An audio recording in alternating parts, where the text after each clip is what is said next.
lucky enough to partner with really thoughtful producers that are very passionate about the things that they're making. And then we become passionate about the things that they're making and trying to get other people passionate about these things, all the way down to the consumer level, or maybe the more they learn and the more they start to appreciate these things, it becomes something that they really value and love. And that's just that's the everyday work. And we're all sort of just doing it in different ways. So today we're gonna take a different angle, a different approach to the Unfiltered podcast. We don't have a supplier or producer with us today.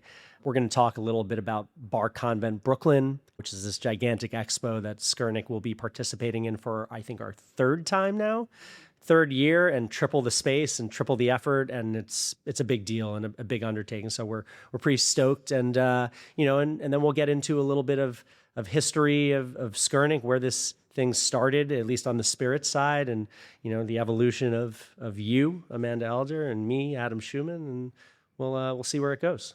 Hi, Adam. Hi, Lobster. How's it going? It's going great. My kid's got a 103.4 fever, and the other kid didn't sleep. So I'm running on a large iced red eye. Springtime in New York. Well, it's nice to be here with you. My name is Amanda Elder. I manage content and education for the Spirits portfolio here at Skurnik. You do. And as I'm sure you're aware, you're my boss. What do you do here? It's a great question. I am the Spirits Portfolio Director. I have a second title now, too, called Head of Innovation, which we're not going to talk about at all, which is cool. But, we're responsible for stuff. We're growing this thing. We've been growing this thing for a while. Yeah, so Bar Convent Brooklyn, not to make a hard turn in conversation here, is coming up on the 9th and 10th of June. So Skurnik has a fairly sizable footprint as far as booths are concerned. For 3 times the size as last year. 3 times the size as last year, yeah. and as the year before. This is our third time doing this thing. Yeah. At, I think, what has easily become, one of the top, 2 or 3 trade events in the United States. It's a big deal. A lot of people visit from other states, from out of the country. So this is like an amazing opportunity for us to kind of show our wares, and we're doing it in a more complex way than we've ever done before, which is kind of crazy because I feel like I remember 3 years ago, or even longer than that, saying, do we want to be at Bar Convent? And the answer was like, well, yeah, of course we do, but we can't just show up with like a folding table and a tablecloth and expect to sort of like have a presence at this big trade event where, people really come with their best set designs and party tricks. And, it's all about sort of catching people's eye. Yeah. To watch the buzz of activity and the gravity that space creates and the energy around it, that aura. Kids are talking about aura, right? Right. I mean, when you have bigger brands, conglomerates, these huge, ubiquitous brands, to see a company like Skurnik be able to not just play in that space, but be able to stand out in that space. You walk in through that door and there is Skurnik Spirits, Skurnik Wines and Spirits, with this amazing wooden bar with gentleman's rails and horseshoe in the middle. It's incredible. And the idea was that we would really try and take the feel of the bar here in our HQ office in the Flatiron District in Manhattan and really sort of put it in Brooklyn for a couple of days. For anyone that hasn't been here, you come up to the 9th floor, you walk out of the elevator, and the first thing that you see just down this very short hall is this fully built out bar with back bars full of bottles. It's allowed us to do a massive amount of small and larger events. And that was really the intention, right? To sort of make this a kind of a showpiece and a home. It's a hub. It's a hub on any given day. You come here on a Thursday, on a day like today where the sun is shining. I mean, there may be 1, 2, 3 spirit specialists standing behind the bar, all doing the thing. Some of them, you got Tim over here working on cocktails with this account. You got JLB over there tasting through, agave with that account. It's just, it's a great dynamic. And when it's on, it is like a palpable energy that goes on in this place. When you see the breadth of quality spirits in front of you and you could just reach or ask for any of it, to do that high-touch hospitality that Skurnik is known for. It is something else. Let's rewind for a second. You started with Skurnik in 2012. Yeah. That was right when I was starting to learn about cocktails at Pouring Ribbons, and you were building this portfolio. A really, I think, like an exciting time in the city anyway. Yeah. For cocktailing and mixing. I was working solely in the East Village at the time. So that was really sort of the epicenter of my universe, but it felt like an epicenter of like New York's mixing universe in a lot of ways. I mean, it was. I think it was. Death and Company, Maiwell, Pouring Ribbons, Saxon and Parole, was a place where I spent a lot of time actually, because all of these bars were collaborating with each other. If you had, it was all of these new bar directors that knew each other sort of coming up in the industry and were really ready to sort of teach and, share knowledge, and they wanted to do that with each other. So if one of these places was doing a training, they would invite the bar managers and the staffs from the other places. So you'd go and have like punch at Saxon and then listen to, Dave Wondrich talk about how you make punch, which is kind of insane. I know you did stuff over the years at Pouring Ribbons, trainings on Rice at Bauer, where, other accounts were invited to come and attend, and we kind of hosted.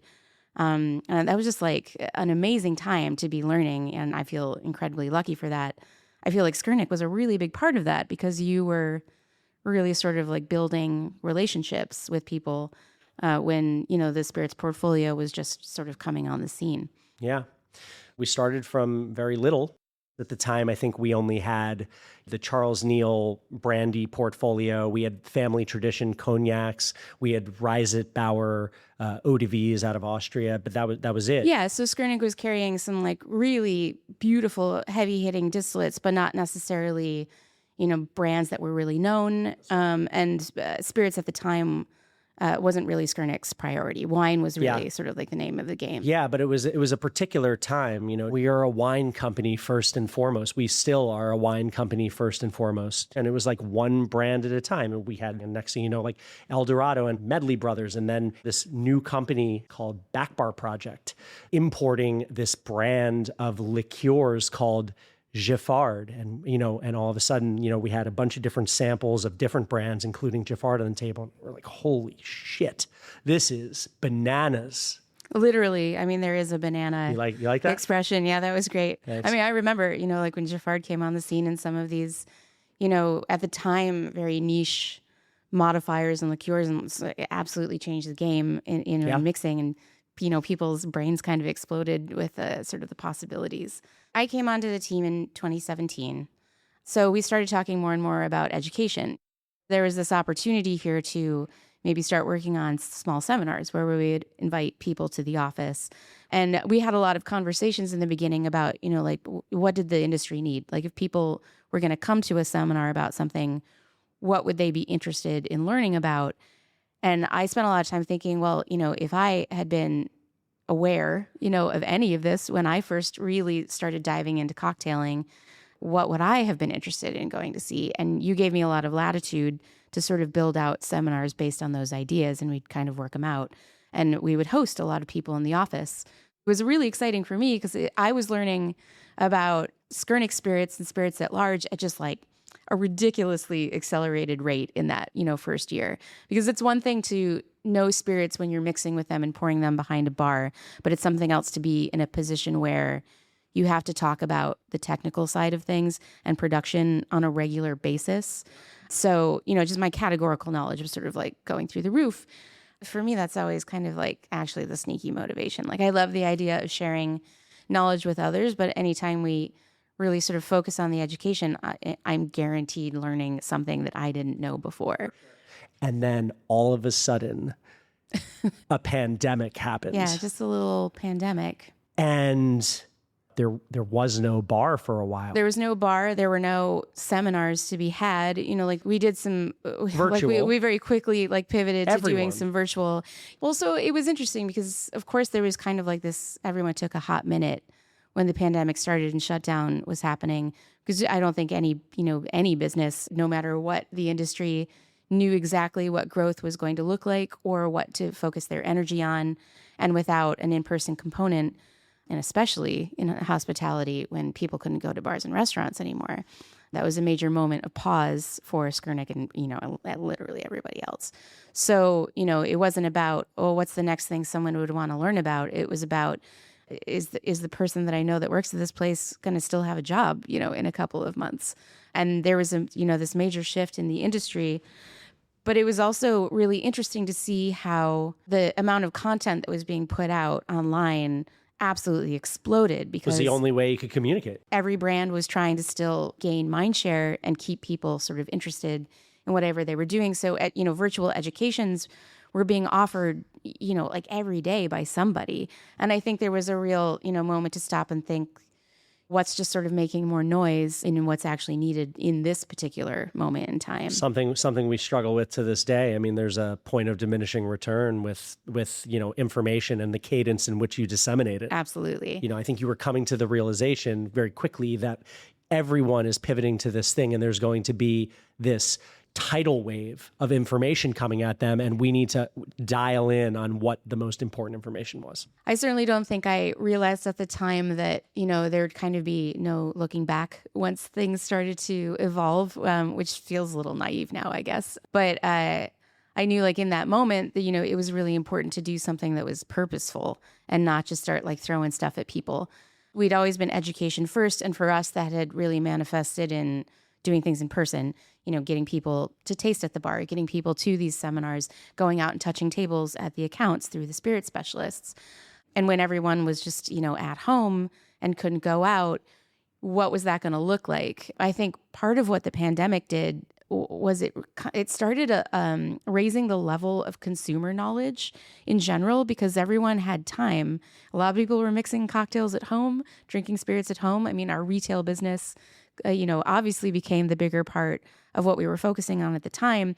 And that meant just like a higher level of education that was like being sought out from the consumers. They were just getting a little bit more savvy. They were asking more questions. And, we're based in New York. We're based in these major markets where people are already probably more savvy than the average bear, one would say. There was like a data point for me that really stood out during the pandemic, to your point, which was we watched the sales of creme de violette go parabolic. I mean, it was wild. And if that's happening, that's because of probably in aviation. Maybe there's another cocktail that but a bar spoon at a time is used in that cocktail or whatever the spec is. And to watch it go from if a bar spoon per cocktail is being used, to watch it go from somewhere down the list of Giffard to somewhere at the top of the list, it spoke to me that this is what's happening. There's, these are the cocktails, it's a 4-ingredient cocktail. That is more than just a daiquiri, right? Or more than just, it is people getting creative and becoming these home bartenders and upping the game. I love a creme de violette, but I feel bad for all those people that thought an aviation was the best drink that they could have during the pandemic. That's a different conversation, I feel like, but it is. Back to the content for a second, because we're known for education, and actually let's tie it back to BCB for a second. We've been doing this for a few years. I had the pleasure of being on 2 different panels in year 1 and year 2. The people who come to BCB, they are cocktail and spirit enthusiasts. You have a lot of people coming from outside of New York. Skurnik not only is the local distributor in 9 markets: New York, New Jersey, Connecticut, Pennsylvania, Rhode Island, Ohio, Kentucky, Indiana, California. So those are our 9 local, but we have a national team, and we sell to the other 41 states plus Puerto Rico plus the Virgin Islands. People would come up to me after, a couple of these seminars and say, we just want you to know that we use your website and your content as gospel.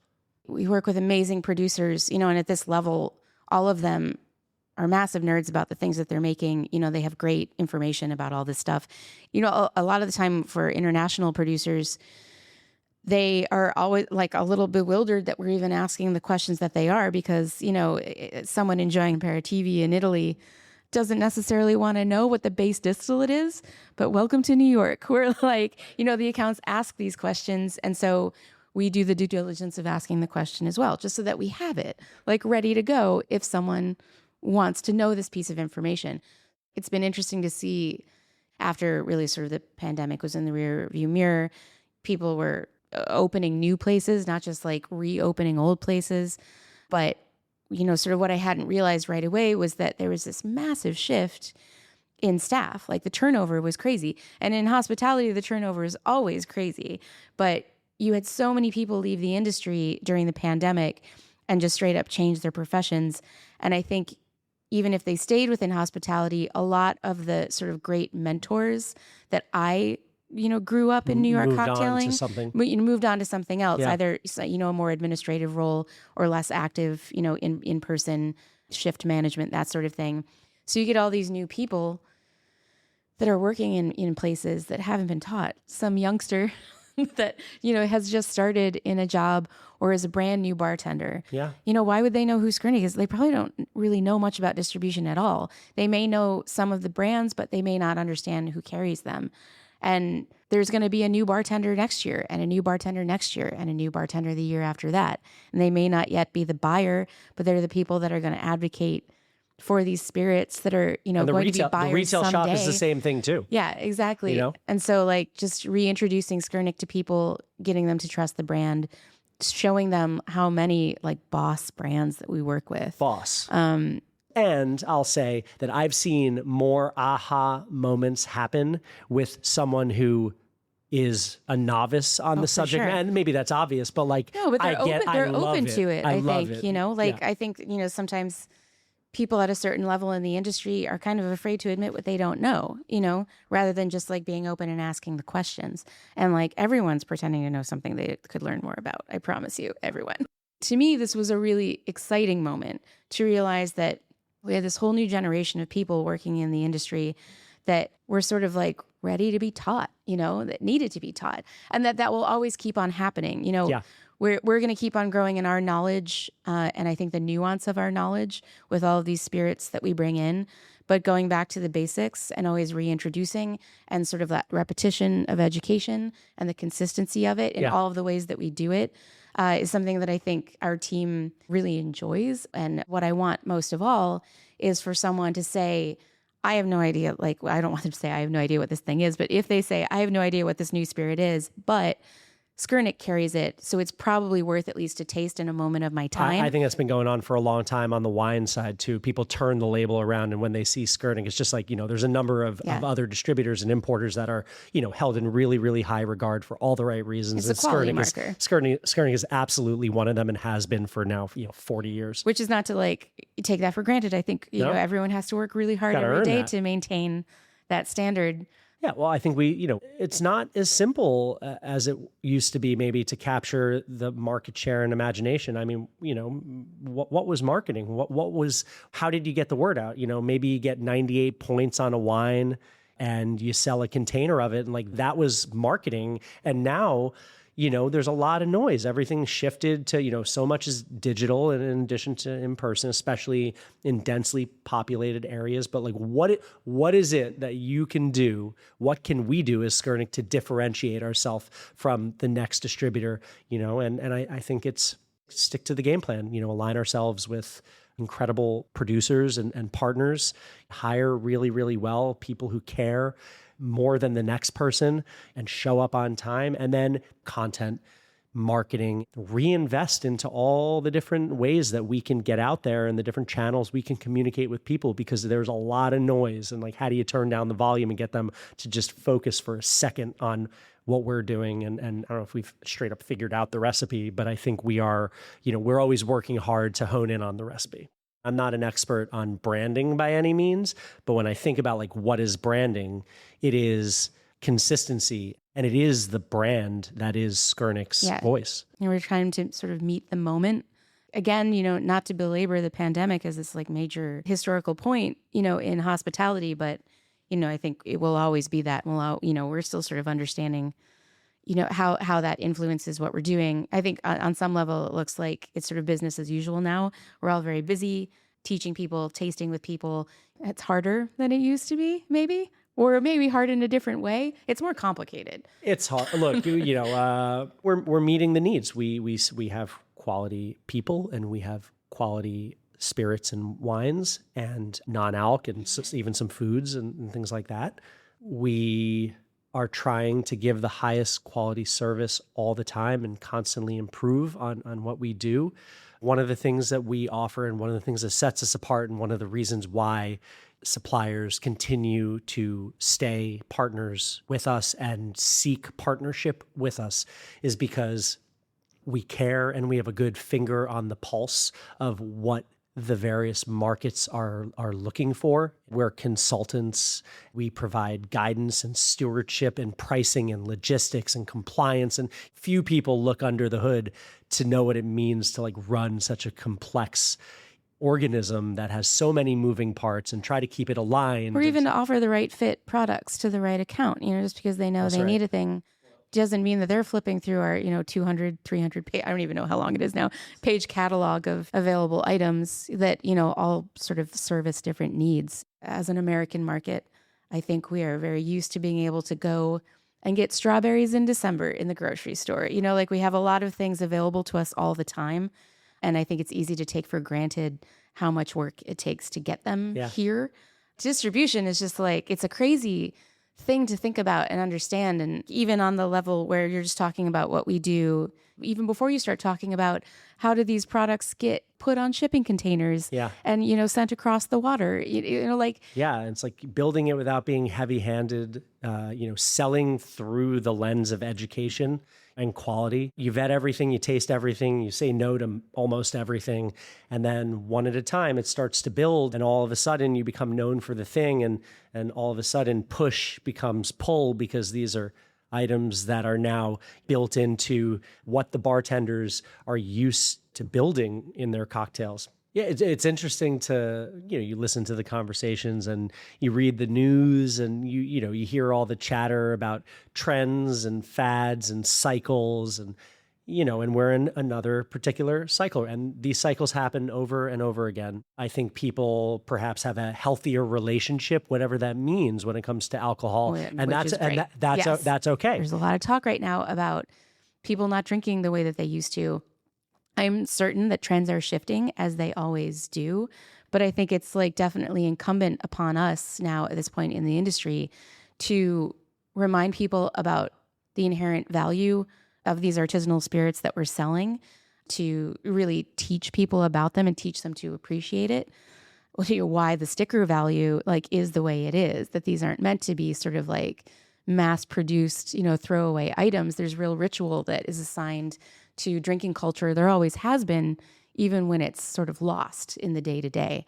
We're lucky enough to partner with really thoughtful producers that are very passionate about the things that they're making.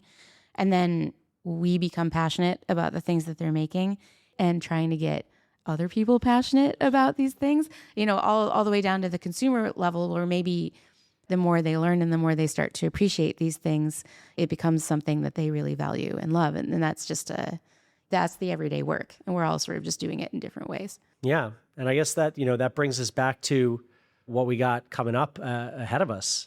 BCB, 3 booths, 37 or so suppliers that are joining us. So really this is an opportunity for Skurnik to have a built-out bar just like we do in the office, and to have that bar populated with, if not every bottle that we carry in the office as well, a very large swath for people to be able to taste, specialists on hand to taste those things with them and have conversations about what might work for them, just the way that they would if they had an appointment here in the office. And then you have all these suppliers joining us as well, that in various parts of these booths will be pouring for certain chunks of time their spirits so that they can talk with their expertise about how these things are made, why they matter. We're going to have cocktailing components, which is a whole other, complex part. This is a dedicated time and space with people who are there for one reason and one reason only: to taste the wares of the people who make it, the people who know about it. It is an opportunity to educate, to showcase all the hard work that we do. I mean, it's one thing to turn the bottle around and see, oh, Skurnik, it's quality. It's another thing to come to maybe one of our trade tastings, whether that's a grand portfolio tasting or something smaller and more thematic. It's another thing for the people to see us in that environment. I think is incredible and really bolsters who we are, what we do, and opens us up to an audience that is broad. I like that too. BCB always feels a little bit rock and roll, because it's, I love our Skurnik tastings where it's, only Skurnik doing what we do best. But when you're really in sort of this height of summer heat in Industry City, Brooklyn, across many different warehouses with people doing silent DJ sets and beach ball parties in the middle, of the courtyard, it's just this whole other side of Spirits showing its personality where people work very hard, they party very hard. And when they're really showing what they can do, they manage to combine those two things in one space and still get the work done. And which is kind of crazy. To brag, but we're really fucking good at that. So just to be a part of that environment, I think is always kind of a fun exercise, even if it does take a lot of work to put it together. See you in another 9 years for a podcast recording. I hope not. Skurnik Unfiltered is recorded at Skurnik Wines and Spirits headquarters in the Flatiron District of New York City. If you found the conversation interesting, please consider liking, subscribing, and leaving a review. You can stay up to date on our show and upcoming events by following Skurnik Wines on Instagram and visiting our website at skurnik.com.